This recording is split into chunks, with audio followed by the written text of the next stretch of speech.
Assalamualaikum warahmatullahi wabarakatuh. Selamat datang kembali di channel Cerita Horor and History.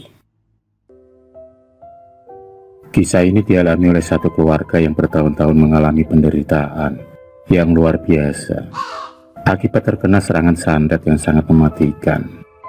Pelan-pelan dengan menggerogoti tubuh orang yang terkena serangan santet tersebut. Santet yang begitu jahat dan membuat penderitaan yang sangat pedih. Sore itu Ratmi, gadis manis berambut panjang itu, baru saja selesai memasak untuk suaminya dan seisi keluarganya. Makanan pun siap dihidangkan di atas meja. Saat itu Ratmi dan Bagas sedang sendirian di rumah, karena ayah dan ibunya lagi berkunjung ke rumah kakeknya. Ratmi dan Bagas adalah pasangan muda yang baru saja menikah 3 bulan yang lalu. Masih pengantin baru, masa dimana mereka lagi bahagia bersama. Apa-apa selalu mereka kerjakan bersama. Hari-hari yang begitu bahagia yang dirasakan oleh mereka berdua kala itu, sebelum kejadian yang memilukan dan mengenaskan terjadi. Kejadian yang dialami oleh seluruh keluarga Ratmi. Kejadian yang mengenaskan dan memilukan itu terjadi pada suatu pagi saat Ratmi baru bangun dari tidurnya. Saat itu Ratmi tengah terbangun dari tidurnya. Ia merasakan ada sesuatu yang aneh yang ia rasakan pada tubuhnya. Tubuhnya terasa pegal-pegal dan kesemutan, terasa agak panas sedikit, dan di sekujur tubuh Ratmi terdapat seperti luka memar yang membiru. Ratmi kemudian bergegas turun dari tempat tidurnya dan segera ia ke dapur untuk segera memasak dan menyiapkan sarapan pagi itu. Setelah memasak selesai, Ratmi kemudian bergegas menuju ke kamar mandi dan ia segera mandi seperti biasanya. Air pagi yang begitu segar terjun bebas mengguyur tubuh Ratmi yang padat itu. Ratmi adalah kembang desa di desanya. Meskipun ia dari keluarga yang tidak terlalu kaya, tapi bisa dikatakan keluarganya berkecukupan. Banyak sekali pemuda yang rela berebutan mendambakan Ratmi untuk menjadi istri mereka. Tapi pilihan Ratmi jatuh pada Bagus yang sudah 6 bulan berpacaran dengannya. Waktu yang termasuk singkat dalam masa pengenalan mereka berdua.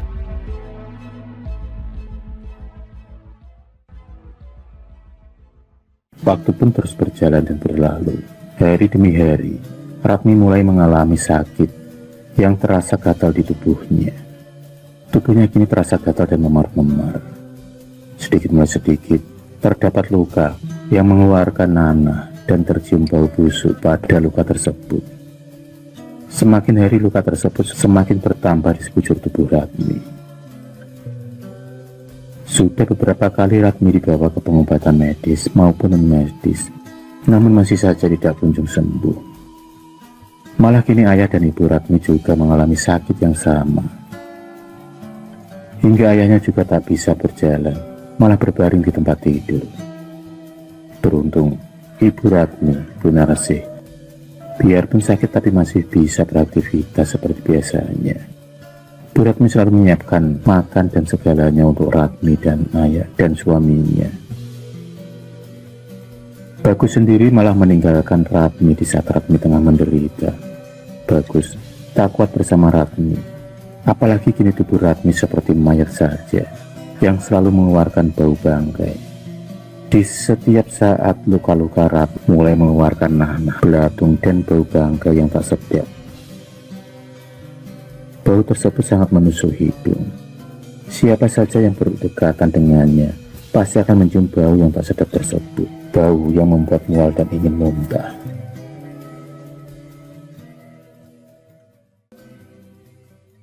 Sungguh tega Bagus yang malah meninggalkan Ratmi di saat-saat menderita seperti itu.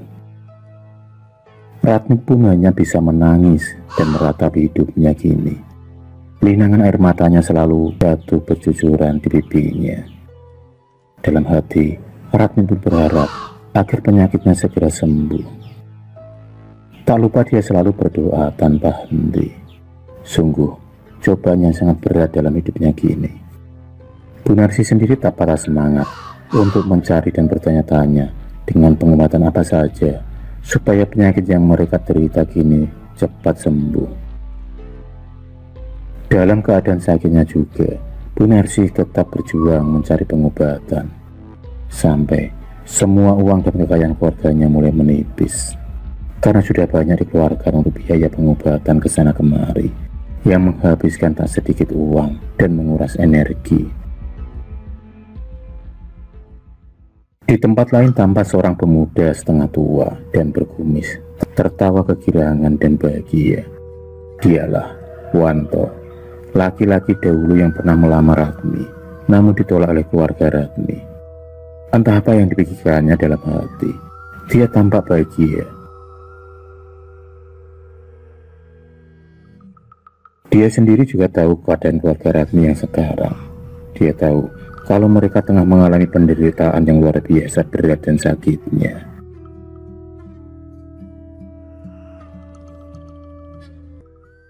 Rupanya Wanto lah pokok asal muasal penderitaan Ratmi dan keluarganya. Ternyata Wanto memiliki dendam pada keluarga Ratmi yang telah menolak lamarannya.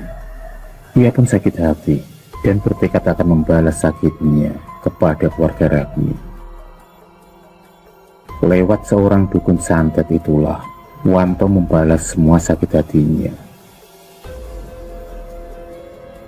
Laki-laki tua yang dari dulu sudah terkenal akan ilmu santet menyantetnya itu, laki-laki tua berjenggot itu sudah malang melintang di dunia perdukunan dan santet. Ilmu hitamnya itu ia peroleh dari berburu ke sana kemari dan bertapa di dalam hutan. Namun rupanya ilmu hitamnya juga menguasai otak dan pikirannya.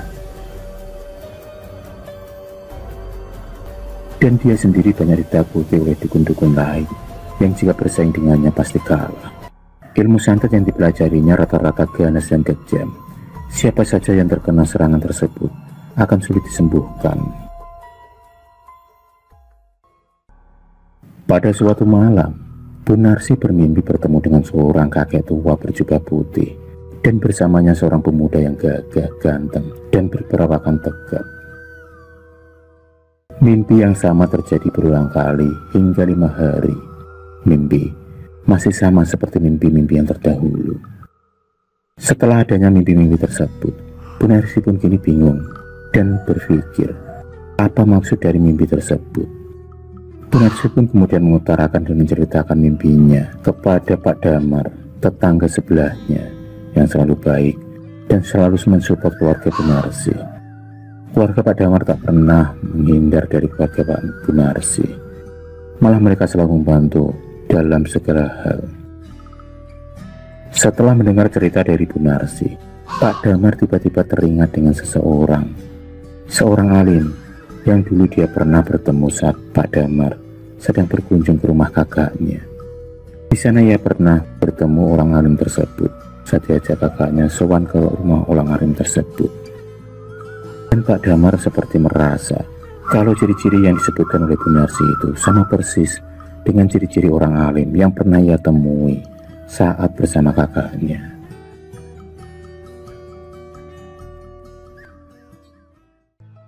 Maka atas saran dari Pak Darman, akhirnya Bu Ningsih membawa suaminya dan Ratmi anaknya untuk berobat menemui orang alim yang Pak Damar katakan.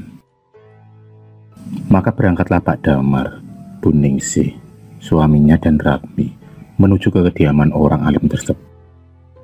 Perjalanan pun ditempuh dengan membawa mobil untuk memudahkan mereka menuju ke kediaman rumah beliau. Perjalanan pun ditempuh melewati beberapa kota. Dengan keyakinan yang kuat, Bu Ningsih dan Pak Damar yakin kalau ini adalah jawaban dari mimpi-mimpinya selama ini untuk mencari kesembuhan. Dan akhirnya sampailah rombongan mereka di tempat tersebut, di sebuah rumah yang lumayan besar. Rumah tersebut berjajar dengan sebuah musola. Alhamdulillah, pucuk dicinta ulang pun tiba. Ternyata mereka berjodoh. Setelah mengetuk pintu, dan setelah pintu terbuka, dilihatlah seorang laki-laki tua yang memang persis seperti apa yang Bu Ningsih mimpikan selama itu. Laki-laki tersebut bernama Abah Hasan. Laki-laki dengan jenggot putih itu tampak berwibawa dan tenang. Beliau kemudian mempersilahkan mereka untuk masuk ke dalam rumahnya dan menuju ke sebuah ruangan yang berkarpetkan hijau. Ruangan yang cukup luas dan terasa sangat sejuk. Abah Hasan sangat ramah dan baik.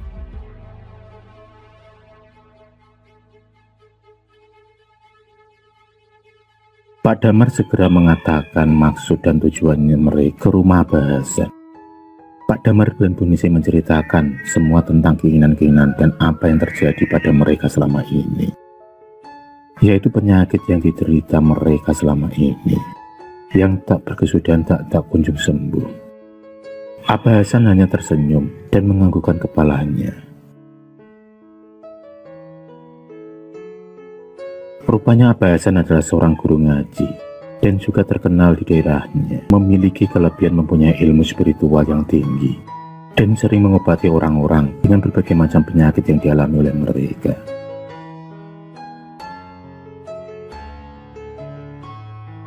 Abah Hasan sendiri sudah tahu sedari tadi kalau Bu Ningsih, suaminya, dan Ratmi terkena serangan santet. Abah Hasan kemudian memanggil seorang santrinya, dan datanglah seorang pemuda yang ganteng dan gagah berambut panjang. Abah Hasan kemudian segera memanjatkan doa dan dibantu oleh santrinya itu berusaha untuk mengobati penyakit yang tengah diderita oleh Bu Ningsih, suaminya, dan anak perempuannya itu. Tanpa Abah Hasan memejamkan mata dan terus berdoa, sementara santrinya memberikan ruqyah, mentransfer energi yang diarahkan kepada mereka bertiga.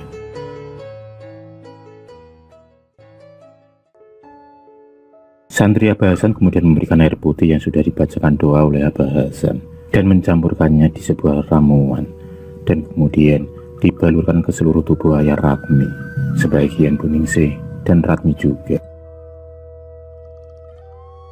Mereka juga diberikan minuman air putih yang sudah dibacakan doa oleh Abah Hasan. Abah Hasan kemudian memberikan ruqyah, membersihkan energi-energi jahat yang menyelubuhi tubuh mereka.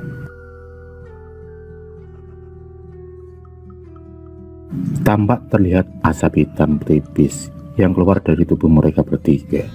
Asap-asap itu kemudian terbang berambulan menghilang. Abah Hasan kemudian berpesan kepada mereka agar selalu berdoa dan jangan meninggalkan sholat. Tak lupa Abah Hasan memberikan beberapa botol air minum untuk diminum dan juga sedikit dicampurkan pada ramuan yang telah disediakan oleh Abah Hasan. Abah Hasan juga mengatakan beliau akan membantu mereka dari jarak jauh untuk menghilangkan dan menyembuhkan penyakitnya sampai tuntas.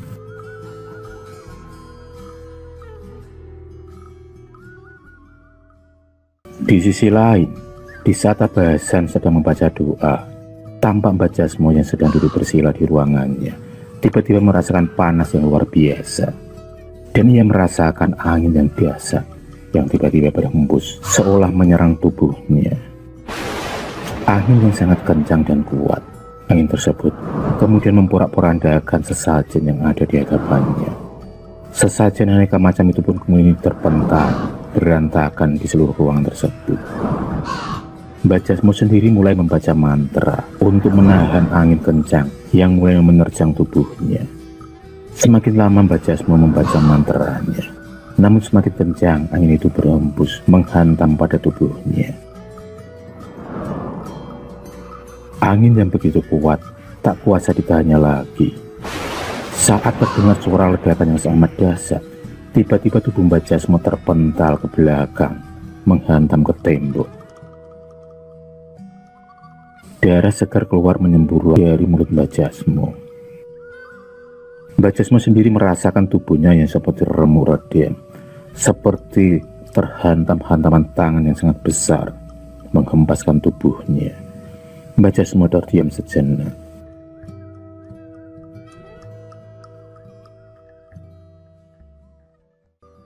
Setelah mendapatkan ruqyah dan pengobatan dari Abah Hasan, Bu Ningsih, suaminya, dan Ratmi kembali pulang bersama Pak Damar. Dalam perjalanan mereka pun mengucap syukur sudah dipertemukan dengan Abah Hasan. Ratmi sangat begitu lega dan bahagia hari itu Di sepanjang jalan ia tak lupa bersyukur kepada Allah Subhanahu wa Ta'ala. Dengan izinnya, mereka hari ini dipertemukan dengan Abah Hasan yang bersedia mengobati penyakit mereka. Hari-hari pun berganti, dan kini penyakit Ratmi sekeluarga mulai sembuh, biarpun belum sempurna. Wanto yang melihat hal itu kembali naik darah. Ia tak terima kalau keluarga Ratmi sembuh dari penyakit kiriman santet Mbah Jasmo. Ia ingin sekali keluarga itu mati saja. Wanto kemudian bergegas menuju ke rumah Mbah Jasmo, dan sesampainya di sana, dia pun disambut oleh Mbah Jasmo. Dia kemudian langsung berada di ruangan Mbah Jasmo. Wanto kemudian meminta kepada Mbah Jasmo untuk mengirimkan santet lagi ke keluarga Ratmi. Dan Mbah Jasmo pun menyetujui keinginan dari Wanto dengan syarat kalau ada apa-apa Wanto harus bersedia menanggung balanya. Wanto sendiri menyetujui hal itu, dan ia harus membayar mahal lagi kepada Mbah Jasmo sebagai upah pengiriman santet lagi. Mbah Jasmo kemudian segera menyiapkan sesajen dan ubur rambai, dan kemudian Mbah Jasmo pun memejamkan kedua matanya dan segera membaca mantra. Murid Mbah Jasmo komat kami membacakan mantra untuk mengirimkan santet lagi ke keluarga Ratmi.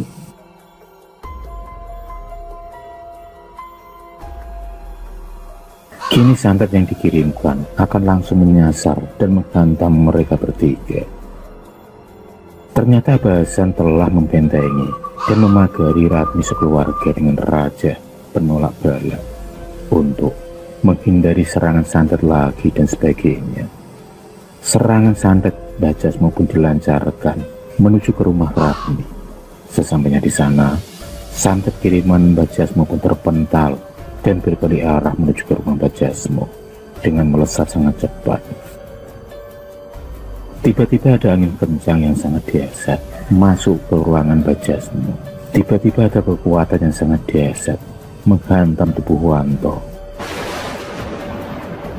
Dan Wanto pun terpental memuntahkan darah dari mulut, hidung, mata, dan telinganya.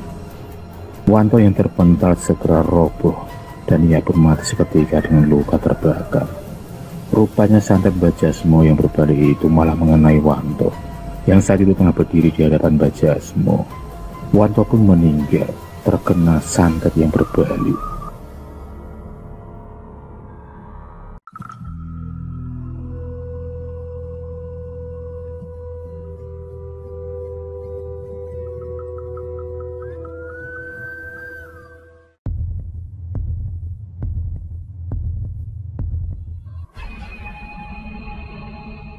Terima kasih sudah menonton video cerita bergambar ini. Klik subscribe untuk terus berlangganan video-video cerita bergambar selanjutnya. Semangat berkarya.